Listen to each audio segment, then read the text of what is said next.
Hello, hello.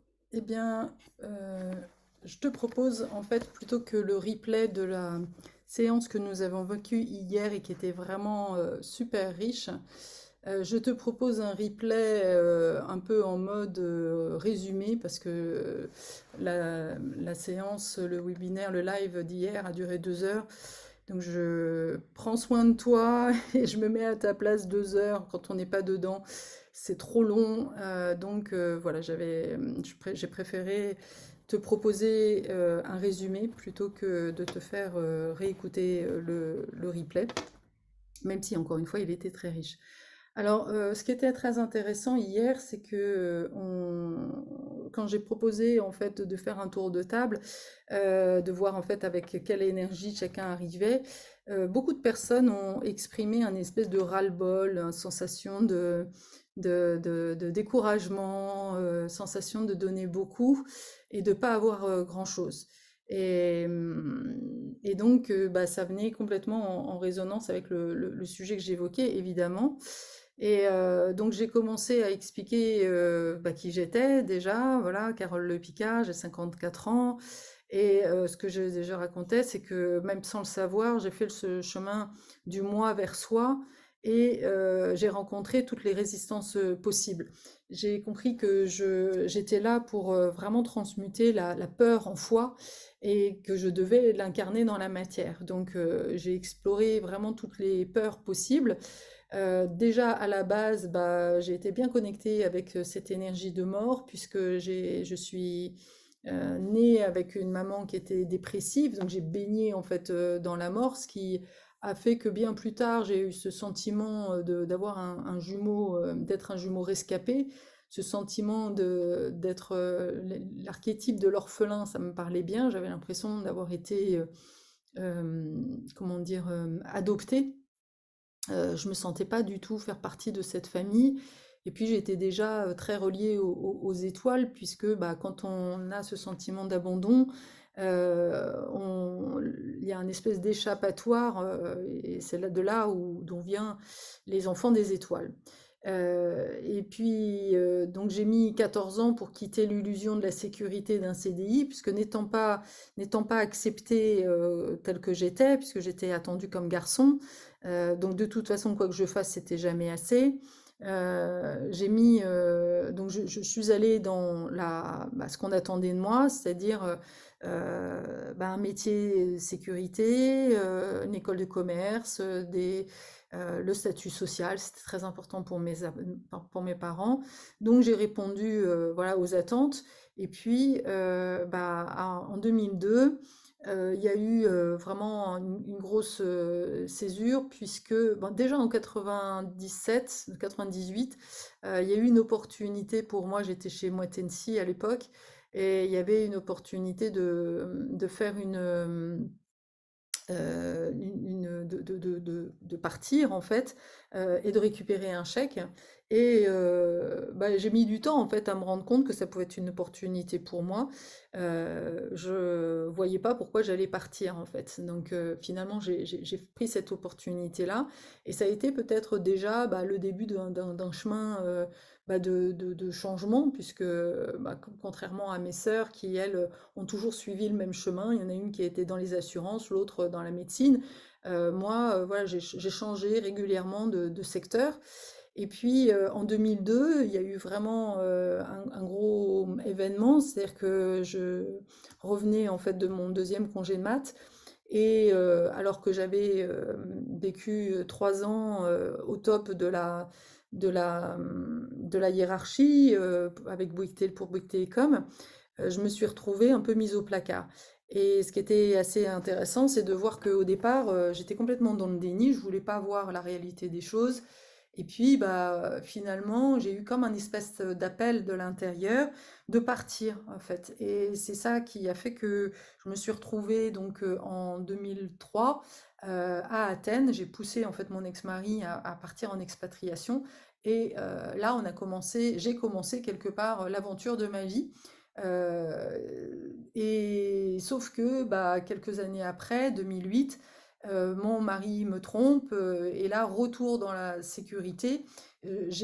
au lieu de continuer sur la lancée, puisque j'avais commencé à lancer mon activité en Grèce, bah, je suis revenue en arrière. Donc, j'ai mis un certain temps, j'ai mis plus de 13 ans à faire un pas en avant, trois pas en arrière, vers l'entrepreneuriat. Et donc, du coup, je pense que bah, ce changement, j'ai vu à quel point il activait vraiment des grosses peurs à l'intérieur de moi. Et je pense que je les ai toutes vues en fait. Ce que j'ai compris aussi, c'est que quand on répond pas à l'appel de notre âme, bah, c'est notre âme en fait qui se rappelle à nous et quelque part les esprits se fâchent et nous apportent des épreuves. Et les épreuves, bah oui, je les ai bien vues, hein. Donc ça a commencé par le divorce, après ça a été la maladie puisque j'ai eu un cancer, je me suis fait licencier deux fois. Donc voilà, la vie m'a vraiment bien chahutée à tel point que je me disais, mais qu'est-ce que j'ai fait de mal en fait? Je me sentais tout le temps bah, en faute, en culpabilité. La honte aussi, puisque la honte fait partie en fait de ma blessure fondamentale. Et puis, en fait, bah, il m'a fallu un certain temps pour comprendre que, bah non, c'est juste que la vie essayait de m'emmener à un endroit et que moi, je passais mon temps à résister. Et voilà, c'est comme ça que j'ai compris et que j'ai décidé finalement en 2019, où j'ai eu à la fois un problème pro et un personne perso, de commencer vraiment ce travail dans les profondeurs. Donc, j'ai fait un programme qui s'appelle le Festen, de libération émotionnelle, et j'ai dépensé beaucoup d'argent en fait pour m'aider, voilà, pour passer d'un mode de victime qui cherchait en fait des sauveurs à m'aider moi-même, à investir sur moi pour comprendre en fait que j'avais juste à accepter bah, les événements de la vie en fait, à embrasser les propositions de la vie et sans mettre de drama, sans mettre de jugement par rapport à ça. C'est juste, voilà, c'était une invitation en fait. J'ai fait ensuite 3 ans de chemin chamanique où j'ai fait le lien aussi entre mes souffrances et les souffrances de mes lignées et les souffrances du monde.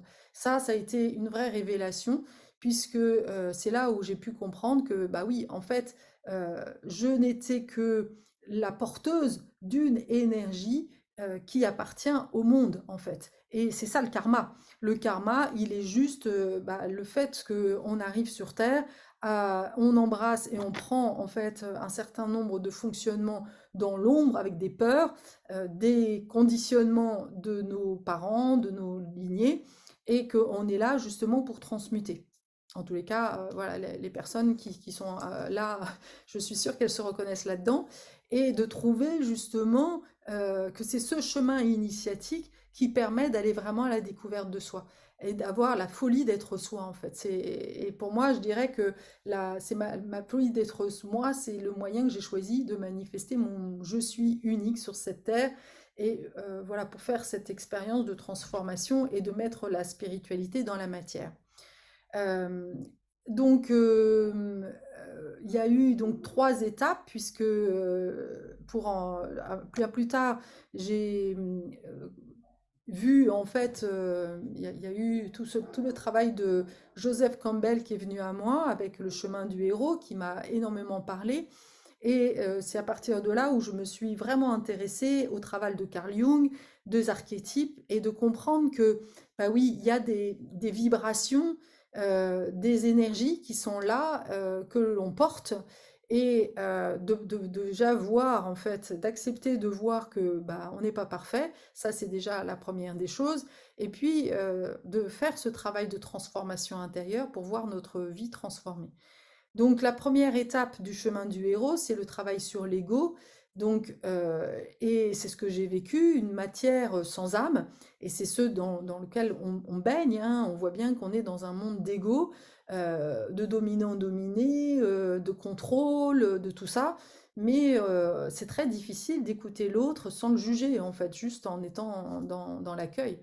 Et puis, il y a la deuxième étape, c'est l'appel. Donc, là, ça a été pour moi donc en 2002, l'appel à une autre vie, à sortir de ce qu'on nous propose. Et là, bah, c'est là où on commence le voyage, l'aventure vers l'inconnu. Et ça, ce moment-là, il fout les jetons parce que bah, la peur de l'inconnu nous replonge en fait dans nos blessures les plus fondamentales. Et à partir de 2008, ça a été pour moi la descente aux enfers. Mais c'est là où c'est important de comprendre que derrière la descente aux enfers, eh bien, il y a l'arrivée de la lumière. Mais il n'y a pas de lumière, il n'y a pas d'éveil sans ombre, en fait. On ne peut pas avoir la lumière sans être dans l'ombre. Et il n'y a pas les étoiles, elles ne brillent pas, on ne les voit pas si c'est pas la nuit, en fait. Donc voilà, c'est pour ça qu'on a besoin de ce chemin d'initiation que la vie, moi, m'a apporté, mais qu'on peut faire de manière beaucoup plus sécurisante, hein, on n'a pas besoin de passer par tout ça. Et c'est pour ça que je propose justement des initiations en sécurité, en fait. Et j'en parlerai plus tard. Ce que je propose, c'est justement bah, d'accompagner les personnes qui veulent faire ce chemin vers soi, voilà, à la découverte des 12 archétypes et de voir à chaque fois, bah tiens, ah bah oui, en effet, je me reconnais dans ce fonctionnement dans l'ombre et comment transmuter en fait ces énergies-là. Pour finalement, l'étape numéro 4, arriver dans ce soi. Le soi, c'est la manifestation de notre être unique et de cet être, j'ai envie de dire, marginal. Parce que bah, les personnes que j'accompagne, elles se reconnaissent dans quelque chose d'atypique. Être hypersensible, c'est être bizarre. Mais en réalité, comme je le disais pendant la conférence, non, c'est les autres qui sont bizarres. C'est ceux qui ne veulent pas se connecter à leurs émotions qui ont un problème. Nous, on fait partie justement, alors là, ça peut être perçu comme un jugement de la part des personnes qui regarderaient ce live, ce vidéo et qui se reconnaisseraient pas là-dedans. Et c'est ça le problème, hein, mais en tous les cas, avec tout le chemin que j'ai pu faire, et je sais à quel point, bah, avant, quand je voyais quelqu'un d'hypersensible, je considérais que c'était quelqu'un de faible, et je voulais surtout pas, en fait, aller en fait à la rencontre de ça. Je voulais pas voir que j'étais pas parfaite, euh, parce que justement, je m'étais construite un personnage où je devais être génialissime, je devais être celle voilà, qui réussit, qui est la première. Enfin, il y avait vraiment finalement beaucoup d'ego.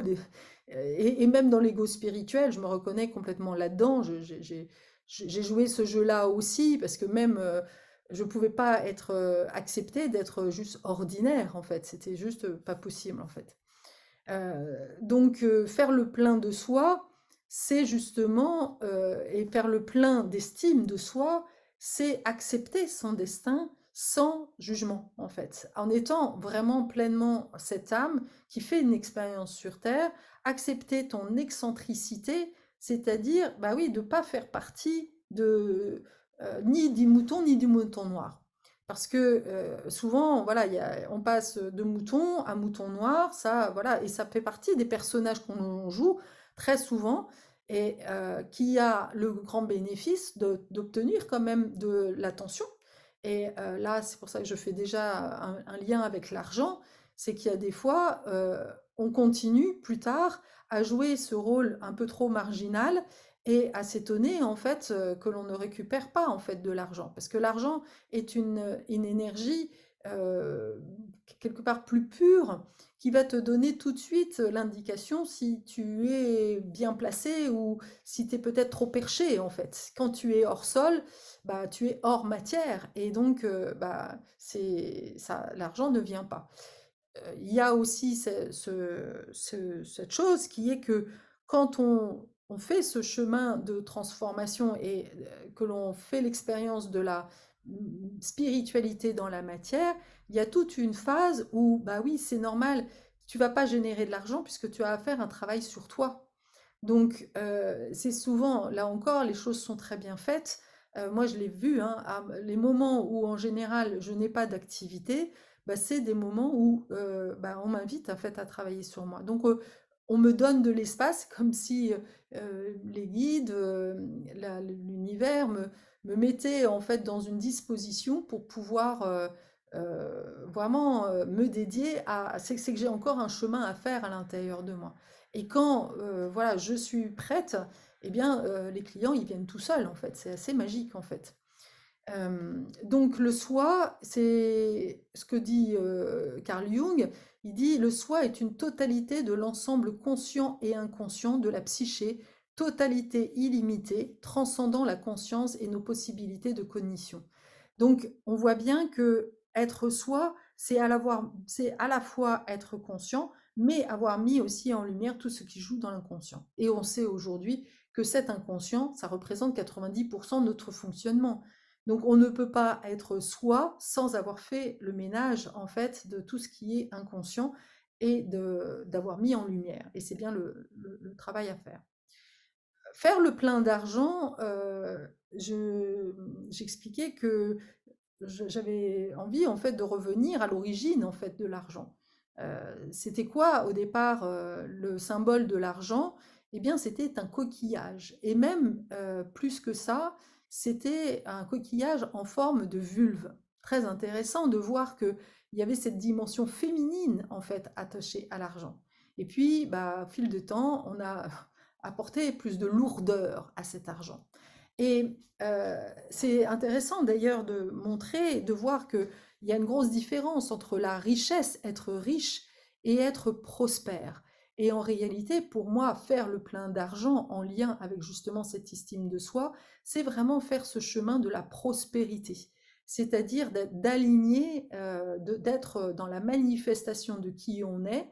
Et voilà, et c'est là où en fait on récupère l'argent qui est comme un cadeau en fait du travail que tu as fait. Mais ce qui est aussi intéressant, donc, c'est de voir que finalement, au fil de l'eau, le coquillage donc s'est transformé en or, et puis après en dollars, puisqu'il y avait la domination. Donc là, on voit bien tout le côté patriarcal, la domination du masculin, de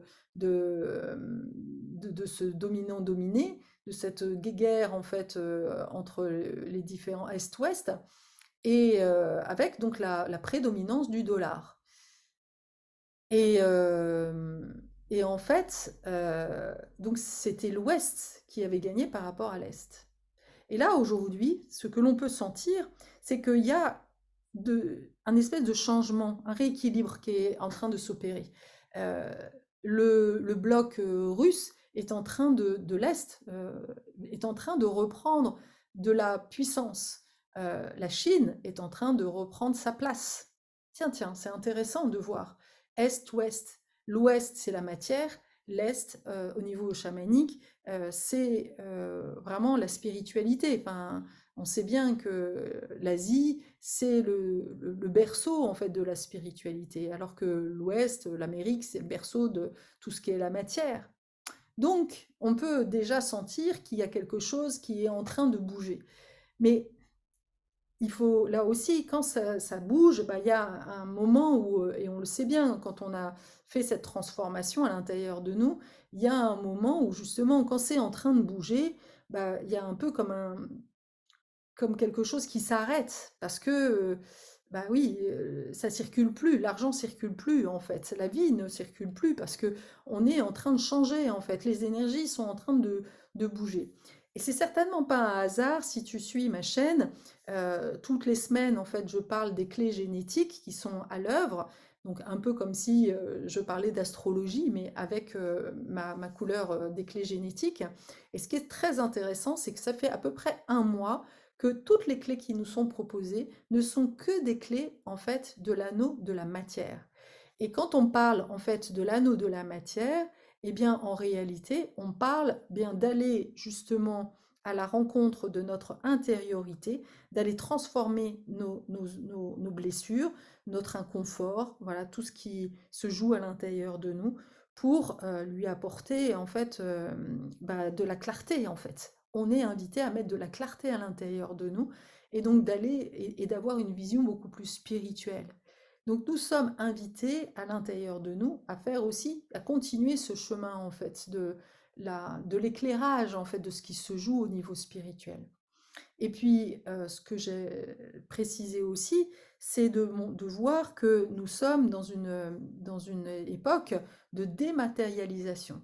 C'est-à-dire que tout le pendant justement de l'Ouest, et nous en faisons partie, nous a complètement rendus addicts à ce petit truc-là, qui est évidemment un distributeur de dopamine, mais qui nous remet en fait dans une posture de soumission. Parce que quand on est à côté, enfin, quand on regarde son téléphone, tu vois, on a cette posture en fait de quelqu'un qui se soumet à l'autre en fait. C'est très intéressant. Voilà, au niveau des postures, en fait, ce que ça nous invite, et puis surtout, ça nous invite à ne surtout plus être en lien avec l'argent. Moi, j'ai travaillé chez Visa et je sais que Visa a qu'une intention, c'est de supprimer les chèques et de supprimer l'espèce. Parce que les gens, quand ils achètent en dématérialisé, eh bien, ils n'ont pas conscience en fait de ce qu'ils dépensent. Visa représente 30 milliards en fait de chiffre d'affaires avec des résultats de plus 50% en 4 ans. Tu te rends compte? Et c'est pas que le coronavirus, ça augmente, mais c'est toutes les stratégies qui sont faites puisque à chaque fois que tu poses ton téléphone, que tu payes ta carte bancaire, dis-toi bien que Visa récupère de l'argent. Donc voilà comment en fait on est là en train d'enrichir en fait les plus riches et nous de nous appauvrir gentiment sans même nous en rendre compte. Et tout ça pourquoi? Pour éponger une dette publique qui représente 3 000 milliards en fait d'euros, soit 324% du PIB estimé. Donc voilà, c'est un truc de fou. Et quand tu écoutes les politiques, ils te disent, bah non, c'est normal, et on te demande de faire des efforts, des efforts de restriction, mais de continuer à consommer. C'est-à-dire qu'il y a déjà un double discours. On te dit, fais un effort, contribue en fait à la dette, et à la fois continue de consommer. Waouh! En fait, on prend absolument pas soin de toi. On prend pas du tout, on fait de toi un esclave. Et les conséquences pour toi, on en a mais absolument rien à péter. Donc, c'est pour ça qu'il y a un moment donné, il y a vraiment un appel à la responsabilité. Tu peux continuer à enrichir les plus riches, à rester un esclave au service d'enfants qui jouent à celui qui a la plus grosse, hein, parce qu'il faut bien qu'on se le dise. Les Macron, les Poutine, c'est que des enfants en fait qui cherchent juste à récupérer des territoires parce qu'il y a de l'énergie et que voilà aujourd'hui le grand nerf de la guerre c'est l'énergie. Et une des raisons pour laquelle bah, tout le côté ouest va s'écrouler, c'est on devient de plus en plus dépendant en fait. On n'a absolument aucune autonomie d'énergie et donc là, on va se retrouver coincé dans une énergie qui va plus être dans le bon camp. Donc là, on va le payer cher. Alors, on va faire quoi? L'invitation, c'est justement de, de prendre, d'arrêter d'être dans l'illusion, arrêter d'être des archétypes de l'innocent, voilà, d'être la tête dans le sable. euh, et c'est sûr que quand on est sur ce chemin de la spiritualité, on est tellement là-haut que, bah, ah non, nous, on vit au paradis, hein, ça c'est sûr, mais on est complètement déconnecté du monde. Donc là, il y a pour moi aussi une invitation à revenir dans le présent. Moi, j'avoue que j'ai une fille qui est très très douée pour ça, en me disant, mais reviens sur Terre, maman.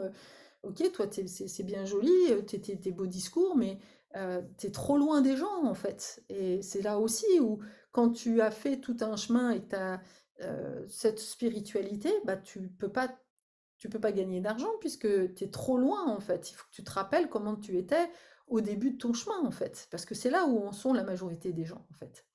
Et l'enjeu, ça va être d'aider tous ces gens à justement sortir en fait de l'illusion d'un gouvernement qui te dit un coup porte un masque, un coup non, et qui ont fini, enfin, bon, quand même, il y a plus de 60% des gens qui ont cru à ça au moment du coronavirus. Alors, pardon, ça a commencé à faire bouger les choses, mais il y a encore du boulot. La plupart des gens en sont restés un peu au mode développement personnel, mais en réalité ne sont pas allés voir en fait leurs blessures à l'intérieur de soi. Donc on est aussi dans du déni de soi. Quand on est dans les dénis que les gens en fait ne sont pas là pour prendre soin de nous, eh bien on n'est pas responsable. Et bien, ça nous rappelle quoi? Ça nous rappelle en fait notre enfance. C'est une invitation à justement revisiter ce que tu as vécu dans ton enfance. Et ce que tu as vécu dans ton enfance, c'est justement des parents qui finalement, où tu as cru qu'ils prenaient soin de toi, mais finalement, il y avait beaucoup de carences. Et sauf que on a été très doués pour s'expliquer, bah oui, mais maman, elle faisait ce qu'elle pouvait, et puis papa était ceci. Souvent, il y en a un qui a pris pour l'autre, mais en réalité, c'est souvent les deux hein, qui étaient papa absent, maman soit complètement incapable de donner de l'amour, ou tellement à étouffer en fait ses enfants et tellement à se à donner sa posture de mère comme étant juste sa seule comment dire, raison de vivre, que toi, tu en as forcément subi les conséquences. Mais de le reconnaître, c'est déjà être conscient, c'est ça, être conscient. Et c'est pas la chose la plus facile. Et donc, voilà, c'est ce qui fait que tu commences ce rôle de chercheur de vérité, partir à l'aventure et profiter en fait de chaque étape, aussi complexe soit-elle. Trouver le juste équilibre entre la spiritualité et la matérialité. Et c'est là où nous en sommes. Et je pense qu'il n'y a pas de honte en fait à dire que, ben oui, on a traversé, en tous les cas moi, j'ai traversé des situations où il y a des fois où, bah oui, ça gagnait, ça marchait super bien, et puis après, plus rien. Mais quand je vis ce plus rien, le jeu, c'est d'accepter ce plus rien sans y rajouter la honte, la culpabilité, ou de le voir mais de pas retomber dedans en fait. On peut le voir et c'est tout le travail de se dire ok tiens ah ben bonjour la honte ah tiens ouais tiens tu fais bien partie de ma famille. Je peux plonger dedans mais en conscience tout en étant à la fois à côté. C'est un peu compliqué vu comme ça mais pourtant c'est un peu le travail qu'il y a à faire. Et puis voilà je l'ai dit quand il n'y a plus d'argent c'est ok voir aussi parfois ça peut pas faire partie d'une mission de vie de ce chemin de vie en tous les cas bah oui, si tu as à travailler sur les peurs, c'est normal qu'à un moment donné, on va te couper l'argent pour te mettre à poil, en fait, et te demander, et quelque part faire en sorte que tu te demandes, mais qui es-tu sans cet argent? Être, être, ça veut dire quoi, être? Être, ça veut dire, justement, ne plus être attaché à quoi que ce soit, ne plus être attaché ni à nos étiquettes, ni à nos représentations sociales, ni à notre argent, ni à notre sécurité. C'est se dépouiller totalement et continuer à être dans la joie quoi qu'il arrive. Waouh, sacrée mission, non? Et donc c'est le travail qui nous est demandé, en fait, de continuer à être dans l'amour, de continuer à vibrer l'amour quoi qu'il arrive. Ce qu'il faut savoir aussi, c'est que nous sommes dans un environnement dit VUCA, c'est la volatilité. Qu'est-ce que ça veut dire VUCA? C'est volatile, incertain, complexe et ambigu. Donc, par rapport à cet environnement-là, on l'a vu, et vraiment, je suis convaincue, je sens, je sais que ça ne fait que commencer. On va vivre des catastrophes, on va vivre beaucoup de choses auxquelles on ne s'attend absolument pas, et qui va être nécessaire pour justement, encore une fois, amener les gens à voir leurs ombres, à travailler sur eux. Donc, je pense qu'il va y avoir de plus en plus de business, en fait, ça c'est sûr, mais au bon sens du terme. Parce que plus il y a de business, plus ça veut dire qu'il y a des personnes qui font ce travail de transformer leur peur en lumière. Et la clé pour en sortir, bah, c'est parce que ça active en fait le système nerveux. Quand on est dans un environnement incertain, eh bien, c'est là où en fait on replonge en fait dans notre enfance. Parce que selon en fait le terrain dans lequel tu as vécu, eh ben, tu vas faire quoi? Tu vas soit être dans le contrôle, soit tu vas être anxieux, tu vas stresser, ou les deux, soit tu vas être figé, tu vas attaquer. Enfin, voilà, il y a différentes sortes en fait de fonctionnement par rapport à cette situation du côté incertain. L'enjeu est vraiment de travailler, encore une fois, sur nos fondations, notre sécurité intérieure, pour nous stabiliser. Ancrage, ancrage, pour que quoi qu'il arrive, tu puisses être une figure de sécurité. Et donc, pour ça, eh bien, il va falloir rentrer dans les énergies, encore une fois, pour Et c'est le travail qui est proposé d'accepter la souffrance comme clé du changement. Pas facile, hein. Vu comme ça, personne n'a envie d'y aller. Et pourtant, de mon point de vue, bah, on est obligé d'y passer en fait. Être adulte, être un héros, c'est justement nous confronter à nos plus grandes peurs. Et évidemment que l'argent fait partie des derniers dragons, des derniers. Donc c'est quand tu arrives à cette étape où tu es confronté à l'argent, bah c'est que tu es presque au bout du chemin en fait. Donc tiens bon, ça c'est le grand message de la journée. Euh, et puis, selon aussi tes lignées, c'est quelque chose que tu dois revisiter parce que ça fait partie justement des mémoires. Moi, je suis d'une lignée de juifs. Bah oui, je sais, et c'est pas un hasard que au moment où je me suis retrouvée à vivre une grande descente aux enfers où j'avais vendu ma maison, j'étais toute contente, je me suis construite ma sécurité et bam, bah en fait, j'ai fait confiance à un escroc et j'ai tout perdu. La honte, mais vraiment la honte. Et quelque part, bah oui, heureusement, j'avais fait tout un chemin avant, d'où vraiment bah, ce besoin cette nécessité de faire ce travail en amont, parce que je pense que si j'avais pas fait tout le travail chamanique et tout ça que j'avais fait avant, je n'aurais pas été capable, en fait, d'accueillir vraiment cette honte pleinement. On est, et c'est là où il y a une espèce de vraiment de logique et de magie dans les événements qui nous arrivent. Tu es confronté à des situations au moment où tu es prête de les affronter.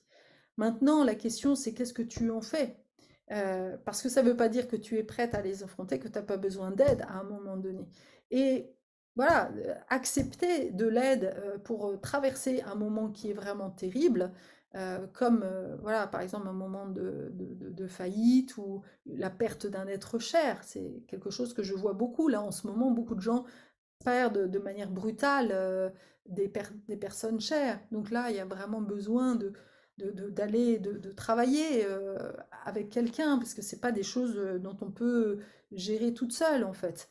Donc, et la honte, bah oui, pareil, la honte de la sexualité, la honte d'avoir été violée, la honte d'un inceste, c'est pas quelque chose que l'on va pouvoir affronter toute seule et qui, ça je le sais aussi, a beaucoup de conséquences en fait en lien avec l'argent. Puisque tu peux pas être, enfin, à partir du moment où il y a la honte, c'est comme si tu bloquais le flux de l'argent. Donc travailler sur ces mémoires vraiment originelles sont nécessaires en fait pour pouvoir retrouver ce flux de l'argent. Sinon, tu vas te tuer à la tâche. Alors, les 6 blessures, quelles sont les 6 blessures de l'humanité qui sont dans notre ADN? Quelles sont les 6 blessures auxquelles toute personne, tout individu est amené à travailler? Alors, donc, il y en a 6. La première, c'est la répression, c'est-à-dire on va intérioriser la souffrance. Alors, cela, c'est difficile parce que bah, ils vont mettre du temps, évidemment, à être honnêtes avec eux-mêmes, et c'est le chemin qu'ils doivent faire, c'est transformer la répression en honnêteté, voir en fait, reconnaître que justement on a des souffrances, ben, ça va être difficile et ben, il y a un moment donné, ils vont certainement vivre des situations douloureuses pour pouvoir aller les voir. La deuxième blessure qui est, on va dire, le niveau au-dessus, c'est le déni. Donc là, bah, quand on est dans le déni, on est aussi dans la victimisation de la souffrance. Et donc, bah, il va falloir sortir de ça pour retrouver un peu d'aisance, hein. C'est comme ça qu'on va pouvoir retrouver de l'aisance. Et puis voilà, la troisième blessure, c'est la honte, parce qu'on porte, et là, même si tu n'as pas cette ligne-là, cette blessure-là, j'ai l'impression que c'est quand même quelque chose qu'on peut retrouver, que beaucoup d'entre nous ont. Il y a un grand réservoir de honte dans notre ADN, et le but du jeu, c'est d'apporter plus d'humour, en fait, par rapport à ça. J'y suis pas encore complètement arrivée. J'ai du mal à battre. Je vois bien qu'à chaque fois qu'on essaie de mettre de la légèreté là où il y a de la honte, ça coince encore un peu. Donc j'ai encore du chemin et c'est OK pour moi. La quatrième blessure, c'est le rejet de l'autre et la peur d'être rejeté. Et là, bah, va falloir s'apporter de la gentillesse, voilà, se nourrir soi-même, ne pas se rejeter soi-même. C'est ça le premier principe. La cinquième blessure, c'est la culpabilité. Et là, bah, ça amène beaucoup de conflits, de relations passifs-agressifs. Donc, on va devoir travailler sur le pardon. Et la dernière blessure, c'est la blessure de la séparation, qui est d'ailleurs en lien avec la première blessure de répression. La séparation, c'est vraiment ce sentiment d'être séparé de la source. C'est une blessure que on voit beaucoup plus chez les jeunes qui se manifeste par souvent ce sentiment d'avoir été, d'être transparent, de l'indifférence. Et ce qui est très intéressant, c'est de voir que la guérison, la médecine en fait qui est proposée, c'est justement le soin, prendre soin de soi. Bah oui, c'est toujours pareil, hein, en fait, la blessure, c'est une invitation à développer une médecine, une qualité. Et c'est ça qui est magnifique, en fait. Donc voilà. Quoi dire d'autre par rapport donc à ce moi, le manque de sécurité. Le moi, donc c'est l'ego. C'est aussi soit donc la quête de la sécurité. Et à cette étape-là, il y a vraiment besoin de protéger l'enfant intérieur. C'est l'étape de protection de l'enfant intérieur. Donc c'est là où se construit l'ego. Alors, c'est ça qui est déjà intéressant, c'est de voir que dans notre inconscient, à chaque fois que l'ego a été touché, a manqué de quelque chose, d'amour ou de sécurité, en gros, c'est à peu près ça, eh bien, on va vivre des traumatismes plus ou moins grands. Et ces traumatismes, eh bien, ils vont être amenés à se répéter dans ta vie.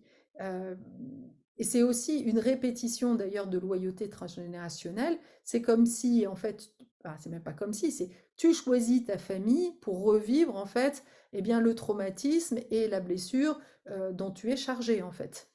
Et ce qui est intéressant, c'est de voir que quand on travaille au niveau chamanique, des constellations familiales chamaniques, on voit que la famille, finalement, eh bien, elle est là pour, euh, justement, elle est chargée de transformer ce don en cadeau, en fait, de récupérer le don. Il y a d'un côté le trauma et il y a le don. Et chacun, en fait, c'est ça qui est hyper intéressant, parce que ça permet de mieux comprendre ce qui se passe au niveau de la société. Chacun a son rôle. Il y a ceux qui sont les anciens, qui sont là pour créer, en fait, répéter les blessures, rejouer, en fait, la séparation, rejouer cet abandon, rejouer le rejet, rejouer tout ça, ou rejouer le déni, etc. Et puis il y a un être en général, c'est toi, qui est là, qui n'est pas comme tout le monde, et qui est justement chargé bah, de partir à l'aventure pour vraiment trouver comment s'en débrouiller. Et, euh, et donc l'enjeu va être aussi de faire en sorte que toi tu assumes pleinement ton rôle en fait. Mais au départ, tu es plutôt considéré comme un mouton noir. Mais voilà, il y a les moutons, le mouton noir, et ta mission à toi, c'est de voir en fait à quel point tu es au contraire bah, l'être divin en fait de la famille, et qui est celui qui permet justement ce changement du monde en fait. Parce que quand on change une énergie familiale, on change au niveau, ça a des répercussions au niveau euh, vibratoire, au niveau énergétique, en fait. Comme le son d'une baleine qui traverse des kilomètres et des kilomètres, c'est un peu pareil, en fait. Quand tu réussis et le simple fait, toi, eh bien, de te transformer, de faire en fait cette transmutation qui t'est demandée, eh bien, tu vas autoriser, c'est comme si tu vas libérer une énergie qui permet aux autres en fait de le faire, et comme ça, les générations d'après, ils ont plus à travailler là-dessus, en fait. C'est fini. On est déjà sur autre chose, en fait. Et on est dans cette énergie, en fait, dans ce moment de transition, on le voit bien. Et cette transition, elle se passe aussi au niveau familial. Elle se joue au niveau de la société, elle se passe au niveau de l'humanité. Et ton rôle à toi, eh bien, c'est déjà de le jouer, de jouer ton propre rôle. Et plus tu joues ton propre rôle, eh bien, plus justement tu vas en récupérer les fruits. Mais de la même manière que tu vois que souvent, eh bien, tes transformations, elles sont en avance de phase, et que bah, ta famille ne va pas te reconnaître, en fait. Et c'est ça qui est douloureux, parce que toi, tu fais le travail, mais en fait, tu en récupères jamais les fruits. Et ça se rejoue aussi avec l'argent. Alors, l'enjeu va être justement, eh bien, que tu t'appropries toi-même, en fait, que tu te récompenses toi-même. Tu n'as plus besoin, en fait, et c'est là où tu vas justement incarner cet être du nouveau monde, de ne plus être dépendant de quoi que ce soit.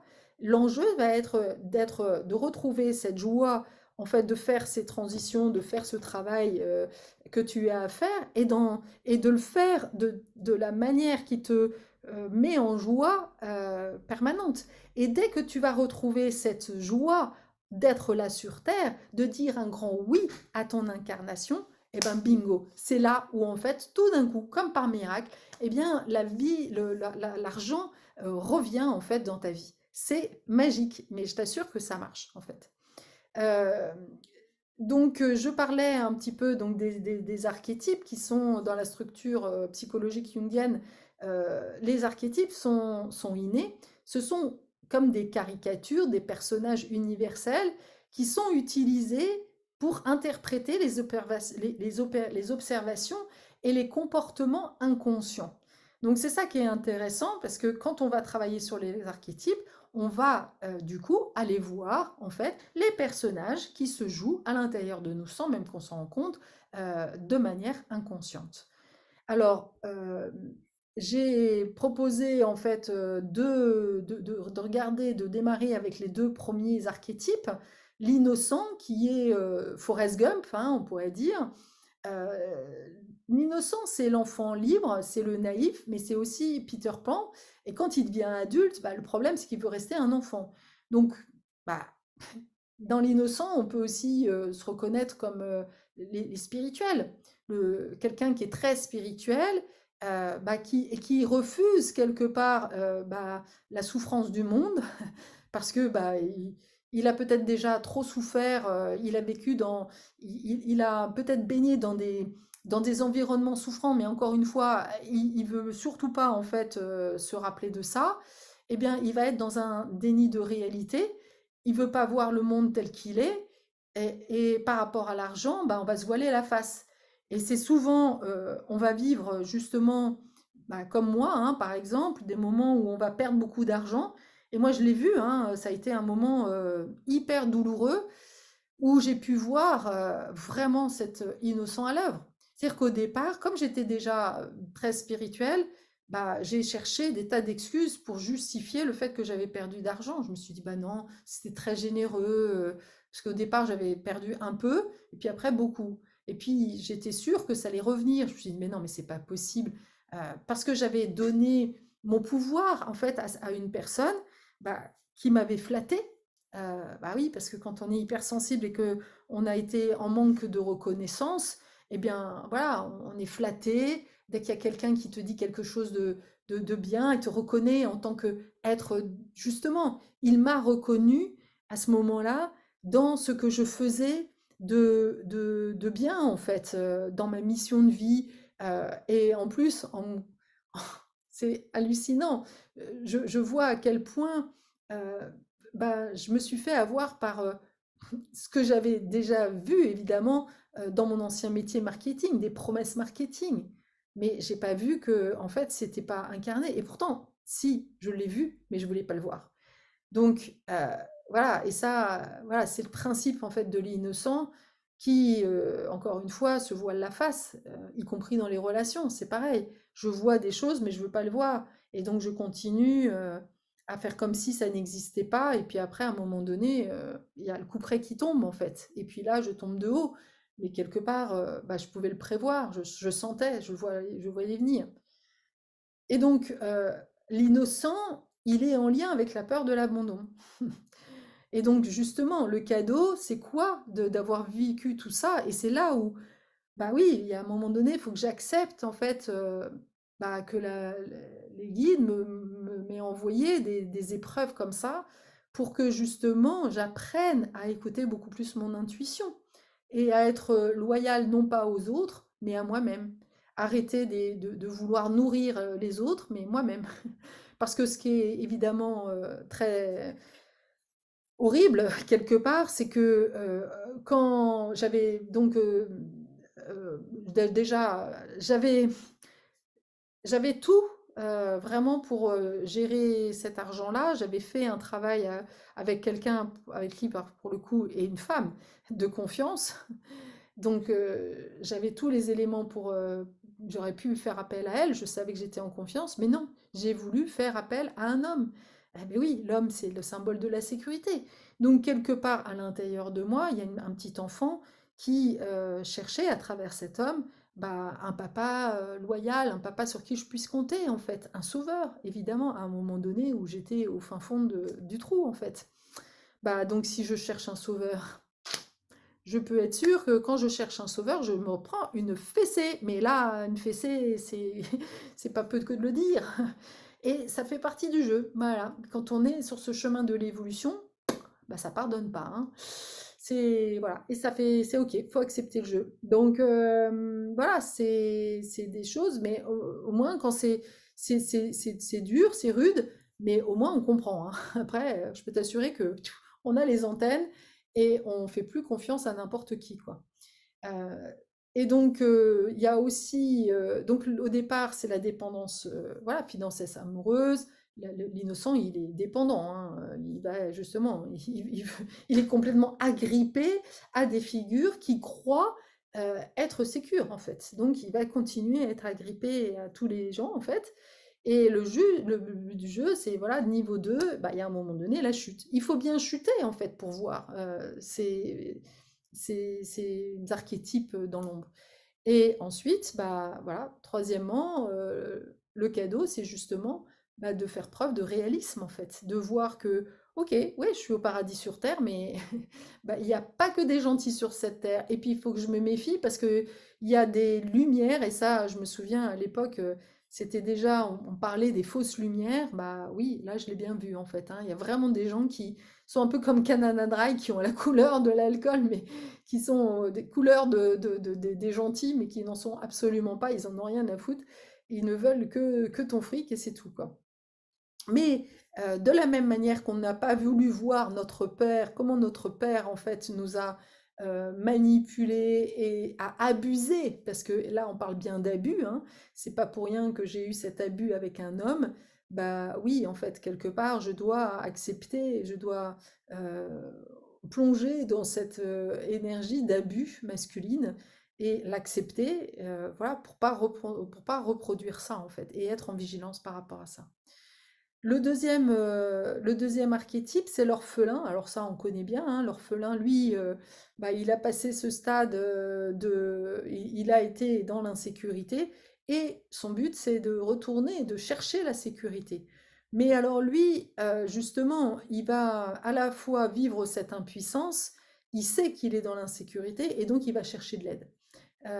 Et donc, voilà, il va absolument chercher de l'aide, là encore, toujours à l'extérieur, évidemment. C'est l'histoire bah, du petit poucet hein, qui se retrouve dans la forêt et qui va chercher de l'aide, en fait.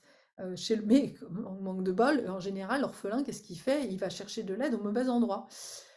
Parce que là aussi, il veut pas voir en fait qu'il est une victime et sa peur, c'est d'être exploité. Donc évidemment, il va revivre cette exploitation et il va devoir justement faire preuve de réalisme et aller à la découverte de sa propre sécurité intérieure. C'est vraiment ouais, le petit poussé. L'ombre, c'est le masochisme ou le sadisme. Et voilà, souvent, on va commencer par faire face à la réalité et à la souffrance. C'est l'enjeu, en fait, de l'orphelin. Le cadeau, en fait, de l'orphelin, c'est justement d'accepter d'avoir besoin d'aide et d'écouter non pas les bonnes paroles, encore une fois, de ceux qui se prétendent là pour t'aider, mais de vraiment faire confiance dans cette guidance intérieure. Et là, quand on commence non plus à écouter les autres qui te disent, mais oui, tu devrais aller voir un tel, et que tu fais confiance à ta guidance intérieure, c'est là où tu te retrouves, comme par hasard, au bon endroit, avec la bonne personne. Et donc, tu vas remplacer cette notion de dépendance par l'interdépendance et tu vas enfin pouvoir faire ce travail de transmutation eh bien, de tes ombres en lumière. Et l'orphelin, au niveau de l'argent, eh bien, il est aussi dans ce sentiment d'impuissance. Et c'est là où beaucoup de personnes aujourd'hui se retrouvent. C'est-à-dire que on va revivre en fait cette blessure de l'orphelin qui, je te le rappelle, est en lien avec justement eh bien, le masculin, puisque quand tu es dans cette énergie d'orphelin, tu revis la blessure de l'abandon, et j'ai posté aussi une vidéo par rapport à ça, la blessure de l'abandon qui justement fait que tu deviens un mendiant en fait de sécurité. Et donc, c'est là aussi, il va falloir que tu te responsabilises. Donc, si tu te retrouves en ayant fait un chemin spirituel et de nouveau hors sol, eh bien, il y a un moment donné, voilà, tu dois accepter la réalité. Tu dois voir en fait cette souffrance, cette impuissance, mais te responsabiliser, demander de l'aide, euh, ou prendre un travail, retourner en fait dans un travail alimentaire, euh, sans avoir ce sentiment d'aide, de honte. Ça peut être transitoire, ça peut être... voilà, et c'est OK.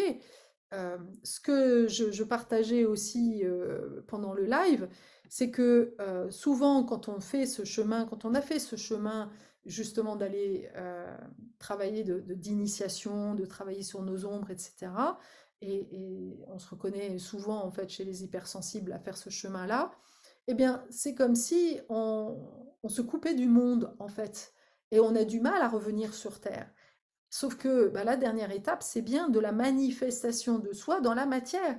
Donc, il y a besoin de se reconnecter à la vie, de revenir en fait dans des milieux, on va dire, normaux, pour que tu te rends compte que bah, ce que tu as vécu toi, bah, il y a peu de gens en fait qui l'ont vécu. Toi, tu as l'impression que toutes les personnes autour de toi sont comme ça, parce qu'évidemment, on attire à nous notre vibration, mais la réalité, c'est pas celle-là. La réalité des gens au quotidien, si tu remets la radio, la télé, tu te vois qu'il y a beaucoup de gens qui sont même pas capables de payer leurs factures aujourd'hui, quoi, et qui vivent un drame et qui souffrent en fait.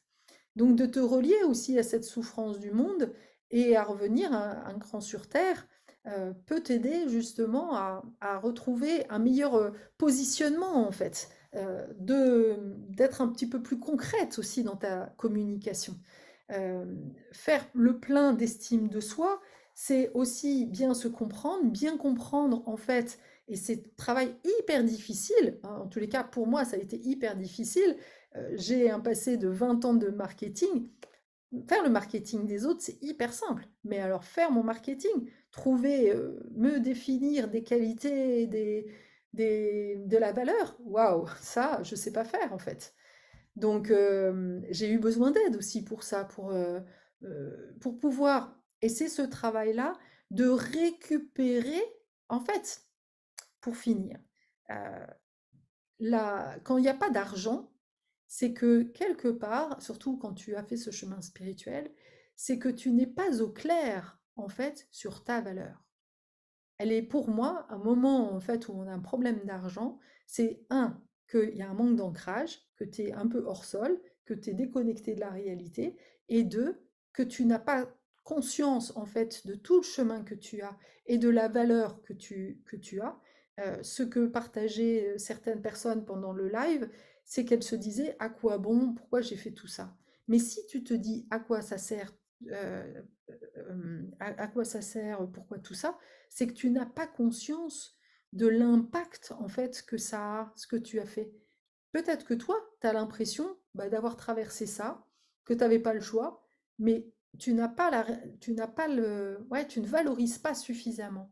Et donc c'est peut-être à ce moment-là, à cette étape-là, que tu as besoin de travailler, c'est de vraiment de toi à toi, hein, pas personne d'autre en fait, de toi à toi, de récupérer bah, toute la valeur de ton chemin en fait, de ce que tu as acquis, de ce que tu as transformé, de ce que tu as, poum, poum, de ce que tu as transformé dans ta vie.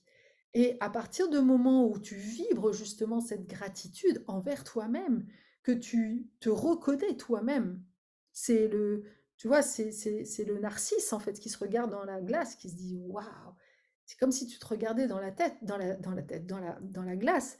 Qu'est-ce que tu penses de toi en fait quand tu te regardes dans la glace? Est-ce que tu es fier de toi? À partir du moment où on est fier de soi, et waouh, et ça, je sais que c'est un sacré chemin, hein, parce que sans être dans trop d'arrogance, c'est pas l'idée, c'est pas être de faire le yo-yo de nouveau entre fier et puis de retomber trois jours après. Non, non, c'est de rester en fait dans cette posture haute, de redresser la tête. C'est vraiment la rayonnante. C'est ouais, de voir, waouh, de reconnaître, waouh, quel chemin j'ai fait en fait et de te le dire tous les jours et de recevoir cette vibration de l'amour, de la joie, d'être heureuse de chemin que tu as fait. Et à partir du moment où tu te reconnectes avec la joie de qui tu es, de la fierté de qui tu es, et que en plus plus tu vas vivre ça, plus on te le reconnaît à l'extérieur de toi, et d'accepter aussi, d'ailleurs, ça fait partie aussi des challenges, de recevoir des compliments. Parce que moi, j'étais une championne du monde, hein, recevoir les baffes, les critiques, c'était super. Mais aujourd'hui, eh ben, quand on essaie de me projeter sur moi des choses, je dis non, ça merci, ça j'en ai pas besoin, quoi. Mais par contre, voilà, j'ai fait un chemin aussi pour accepter les compliments. Waouh, bah ouais, je prends et ça me nourrit et ça, voilà, et je me nourris de ça et j'ai envie de me nourrir de ça. Mais par contre, j'ai plus envie de me nourrir de ce qui me fait mal, en fait. Voilà, de faire le choix de devenir vraiment la souveraine de mon royaume, de ne plus accepter ce qui fait mal, en fait. Voilà. Et de plus nourrir les autres si eux ne me nourrissent plus. Ça, c'est fini. Ça, j'ai arrêté de faire ça aussi. Mais ça m'a pris un sacré chemin, en fait. Et voilà, c'est pas toujours évident. Voilà, j'espère que cette vidéo t'aura servi. Si tu as d'autres questions, bah, n'hésite pas, on se fait un petit appel et puis on discute de ta problématique. Pour finir, j'ai aussi proposé, pour continuer sur à travailler justement sur les énergies en lien avec les archétypes et de pouvoir faire, de continuer le chemin pour vraiment aller vers soi, eh bien, j'ai mis, je vais lancer en fait un programme qui s'appelle Va vers toi, qui est justement bah, le chemin d'individuation qui a été proposé par Carl Jung et retravaillé par une personne qui, comme par hasard, s'appelle Carole Pearson, qui est qui a fait un travail extraordinaire en fait sur les 12 archétypes et sur laquelle je me suis basée en fait pour cette vidéo. C'est donc un groupe, donc là on va être 10 personnes maximum, un groupe d'entraide. Et je sais que vraiment, on va avoir vraiment besoin de beaucoup d'entraide en fait dans les mois qui viennent. C'est un groupe donc sur 6 mois, avec une partie en ligne et un live tous les 15 jours, plus un groupe WhatsApp de soutien pour vous aider justement à affronter, pour vous entraider. Et ça, c'est vraiment... et pour accepter les compliments des uns, des autres, c'est vraiment voilà, quelque chose de très vivant. Avec un tarif de 444 €, avec un tarif spécial de moins 25%, à 333 €, soit 55,5 €. J'adore les chiffres miroirs par mois. Et donc ça, c'est valable jusqu'au 15 octobre. Donc si tu veux rentrer en fait dans ce programme, eh bien contacte-moi voilà, pour pouvoir bénéficier voilà, de ce tarif exceptionnel. Voilà, je te souhaite une belle journée, voilà, une belle continuation et puis à très bientôt. Ciao!